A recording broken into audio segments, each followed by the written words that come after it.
It's familiar, isn't it? You wake up at 5 a.m., work 12 hours, and by the end of the month, the bank account still resembles a sad meme. You're not alone. There are millions like you in the States and Canada. Nurses pulling people from the dead for $20 an hour. Teachers educating the future of the country on a Starbucks cashier's salary. Van drivers driving across the continent while their boss buys a third boat. The system whispers, work hard and you'll get there. But let's be honest. Why do those who plow the hardest live from paycheck to paycheck, while those who manage their labor live on yachts? That's scam, pure and simple. Not crypto fraud, but an age-old scam called hard work equals success. You're promised golden mountains for your obedience, but in reality, you're expendable. Like the Amazon warehouse worker who runs a marathon during his shift so Jeff Bezos can launch his next toy into space. Or like the Canadian construction worker who builds luxury condos and rents a basement in a neighborhood where grass doesn't even grow. The system is not broken. It's designed that way. Your labor creates value, but the profits settle where the control is. With those who own the resources, not swing the hammer. And while you believe in fair play, they laugh at your recycling while snacking on caviar. It's time to ask the question that knocks the ground out from under the feet of this circus. What if hard work is just a trap to keep you from looking up and seeing how you're being used? It's only going to get more interesting from here on out. Spoiler alert, the answer is yes. But there is a way out. The illusion of a just world. Since childhood we have been taught, work hard and you will be happy. Schools in the US and Canada give A's to those who sit quietly and follow the rules, and send rebellious students to a psychologist. Parents praise you for your effort, even if you stayed up 3 nights preparing a presentation on the dangers of fast food for McDonald's. But then you grow up, and it turns out that the rules of the game are not written for you. Psychologists call this the illusion of a just world. The bottom line is simple.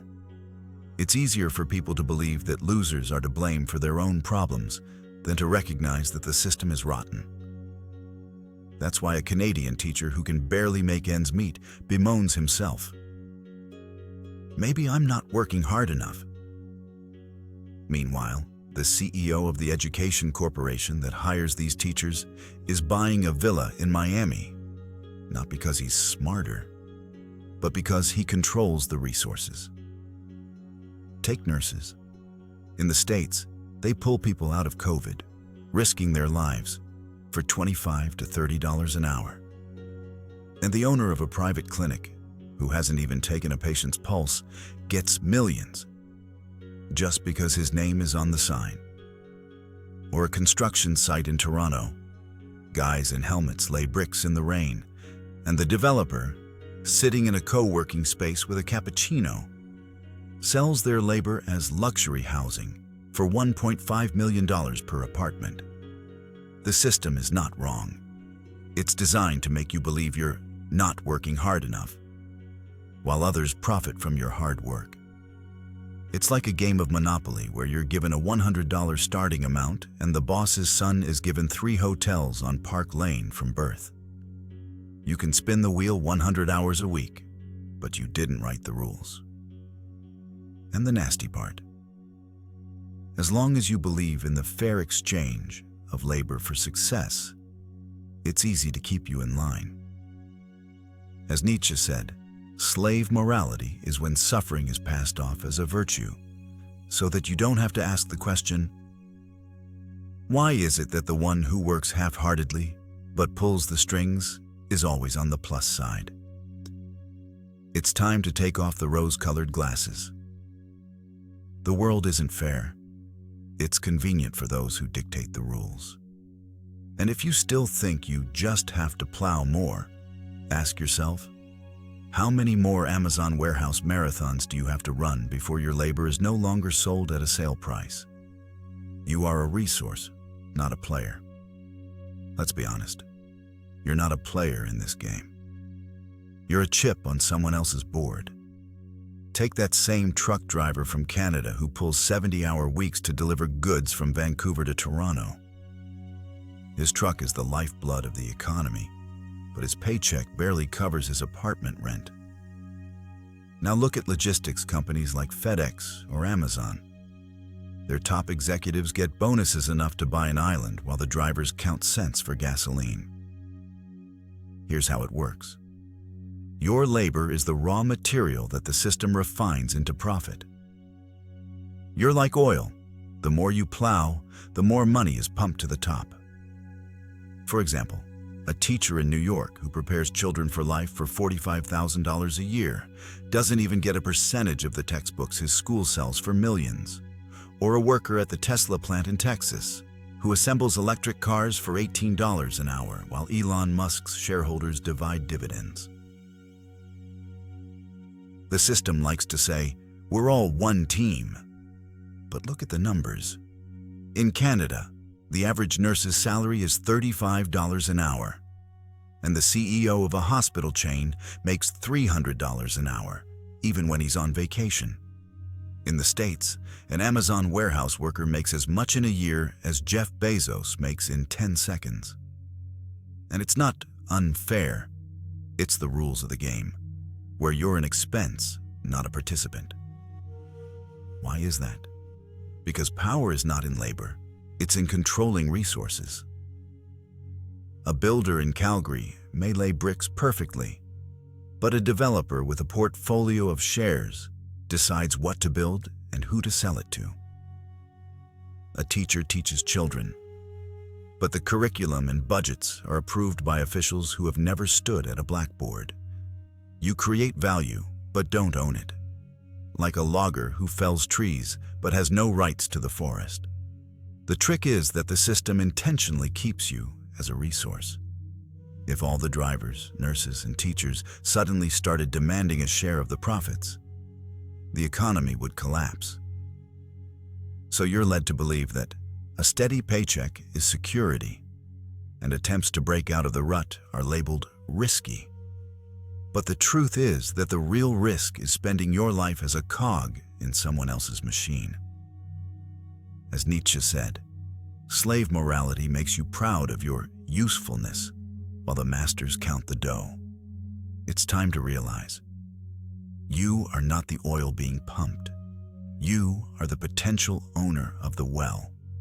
The only question is whether you are ready to stop being a resource and become the one who controls it. Nietzsche's philosophy. Why virtue is a weakness. Imagine the Toronto office worker who brags on social media, I plow 60 hours a week. He's proud of it, as if recycling is a medal of valor. Now look at Elon Musk. He breaks the rules, ignores the naysayers, and calls his own terms. Which one does the system call virtuous? That's right, the first one. And this is no accident. Friedrich Nietzsche exposed this trap back in the 19th century. He divided morality into two types, slave morality and master morality.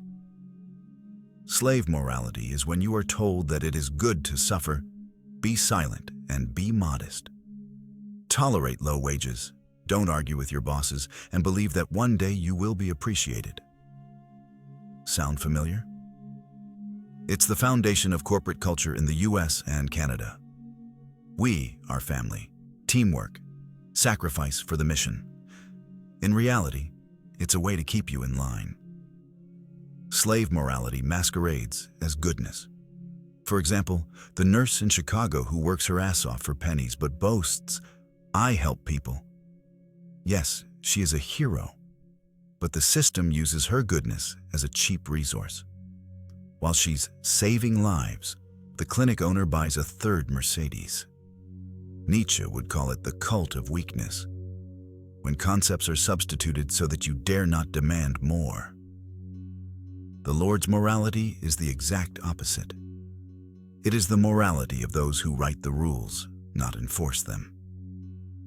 Steve Jobs didn't ask permission to change the world of technology.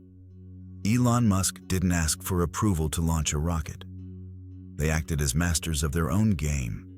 The key difference: they didn't expect praise from the system.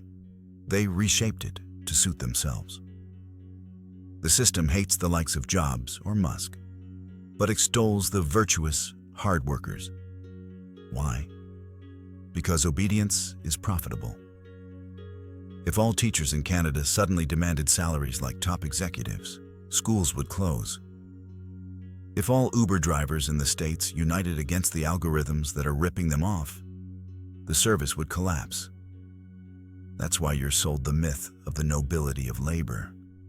So you don't ask the question, why should I be nice to a system that isn't nice to me? Nietzsche would say, the virtue of the weak is the weapon of the strong. While you're playing good boy, draining energy into someone else's mill, the masters are rewriting the rules. It's time to stop believing that diligence and submission is the way to success. Real strength is in refusing to reject imposed ideals and being willing to dictate your own terms. How do you do that? Reread the next section. Spoiler, it won't be about how to become Elon Musk, but how to stop being the one who does the work for him. Morality is a weapon, not truth. Imagine you're playing a board game as a kid, and someone suddenly changes the rules in your favor and says, "That's the right thing to do because I'm older." That's roughly how morality works in the hands of the system. Take history. Religion has justified wars for centuries. God is on our side. Patriotism turned ordinary guys into cannon fodder. For the motherland, guys. Now look at the modern USA and Canada. The same principle, only instead of priests, there are HR managers with their corporate values. This is what it looks like today. They tell you, we're a family. Silicon Valley startups are especially fond of this. But when the company decides to downsize, the family instantly forgets about you. Or take Walmart with their slogans about taking care of employees. Yet their employees in Canada are barely making ends meet and are forced to use food banks. The morality here is like candy being gagged while you're being robbed. Now, for a more interesting example. In the States, there is a cult of self-made man. They say that anyone can make it from dirt to princes if they work hard. But when you try to rise, it turns out that the rules are written so that the dirt remains in place. For example, you're an IT guy from Vancouver who believes in fair competition. You pump up your skills, take courses, and then find out that your position has been outsourced to India for a third of your salary. And whose fault is that? You, of course. Didn't try hard enough, the system whispers. Morality is not a sacred truth, but a management tool. It's like a Wi-Fi router. Whoever controls it decides who gets access and who gets blocked. For example, in Canada, you are indoctrinated that unions are bad, while corporations merge into oligopolies and dictate prices. Or in the States, where health insurance is tied to the job, not employee care, but a way to chain you to the office like a convict to a wheelbarrow. But the good news is that guns can be turned against the system. Look at the influencers at TikTok. They're not waiting for their boss to give them a raise, they're monetizing their personal brand. Or the programmers who go freelance and charge $200 an hour while their former coworkers hump for $40. They've realized the main point. The morality of the system works for the system, and your morality should work for you. The bottom line is to stop playing Good Samaritan to those who are using you. Don't feed someone else's game with your principles. If a company pays pennies but pressures you to be loyal, that's not your problem. If society condemns you for refusing to plow 24/7, it's their fear that you'll leave the herd.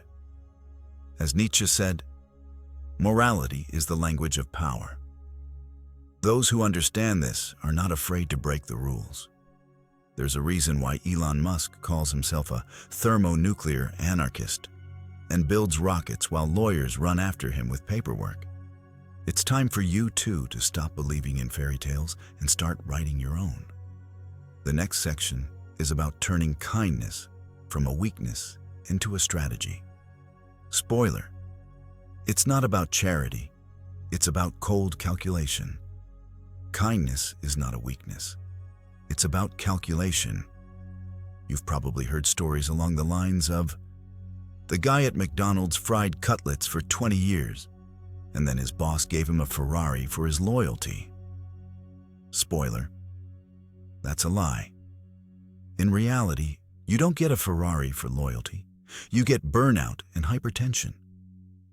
Because real selflessness isn't about giving to everyone. It's about saying no. Take Warren Buffett. He's not shy about saying no to 99% of the offers he gets sent. No is his superpower. When asked how to learn this, he said, "Imagine you have 20 slots for life. Will you spend them on nonsense?" There it is. The 80-20 rule in action. Kindness here isn't about agreeing, it's about rigorous selection. Only help those who move your goals, not suck your energy. An example from Canada. A programmer from Ottawa who was kept on a promising project for months without a promotion. He believed in team spirit until he realized his kindness was fuel for someone else's success. He went freelance, tripled his rates, and told his former boss, "Pay $150 an hour or find another sucker." And what do you think? The company agreed, because his skills were needed more than cheap submission. Or the story of a nurse in California who stopped taking night shifts out of pity for her co-workers. Instead, she launched an online nursing course and now makes more money than the head physician at her former hospital. She didn't get mean, she got smart. The system likes to romanticize sacrifice. They say, be kind, be patient, don't argue. But look at Elon Musk. He doesn't hesitate to fire people, even entire departments, if they don't fit his vision. Is that cruel? Number, it's strategic. He doesn't waste resources on things that don't lead to a goal. His kindness is selective, like a surgeon's scalpel, not like a blanket being thrown over everyone. Here's the trick. Kindness without boundaries is suicidal. If you counsel friends for free, agree to recycle without pay, or keep quiet when you're humiliated, you're not a good guy. You're an accomplice to the system that's eating you up. The real power is in the ability to set conditions, like that teacher in Montreal who refused to work overtime without extra pay. The principal called him selfish, but when half the school supported him, he had to raise his pay. Kindness as a calculation is when you realize that you can help others only after you have helped yourself. Like in an airplane, first put the mask on yourself, then on the child. Otherwise, you'll both suffocate. So remember, saying no is not a sin. It's a skill that separates those who survive from those who thrive. The system will push guilt, but as Nietzsche said, he who does not know how to command is doomed to serve. Choose to be expendable or the one who decides who and why to feed with kindness. And in the next section, the most delicious, how to break out of the cage and start living by your own rules, without pink snot and thank you to your bosses. Out of the cage, become the author of your life. Are you still waiting for the system to approve you? Forget it. Approval only comes to those who stop asking for it. Take Pavel Durov. He didn't wait for the officials' approval when they decided to control VK. He just walked away and created Telegram. In the States, it's a similar story with Jack Dorsey, the founder of Twitter. When the board of directors started pushing, he didn't argue. He walked away and went into Bitcoin, leaving them to chew on the corporate dust. Step 1. Stop being comfortable. A Canadian teacher who had tolerated low pay for years once said, "Enough is enough." He started a YouTube channel with lessons he sells to schools in the US. Now he's making 5 times as much, and his former school principals are begging him to come back. His secret? He stopped being a resource and became a brand. Step 2. Create, not serve. Look at the girl in Toronto who sewed clothes for a local store for $15 an hour. Then she started posting the process on TikTok. A year later, she has her own brand, a factory in Vietnam, and a line of orders from celebrities. Her former boss now comments on her posts, "Proud of you," even though he himself suggested that she don't get sucked up. Step 3. Control resources, not be them. There's a saying in the States, if you're not at the table, you're on the table. A guy from Calgary understood this. He worked on an oil rig, saved up his money, and bought up apartments in bedroom communities. Now he's renting out 20 properties and traveling around Asia. His former colleagues still freeze on the platform thinking he was lucky. No, he just stopped trading time for money and started trading money for assets.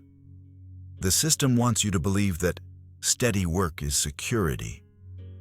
But security is when you own the rules. Like Elon Musk, who sold PayPal to risk everything on SpaceX.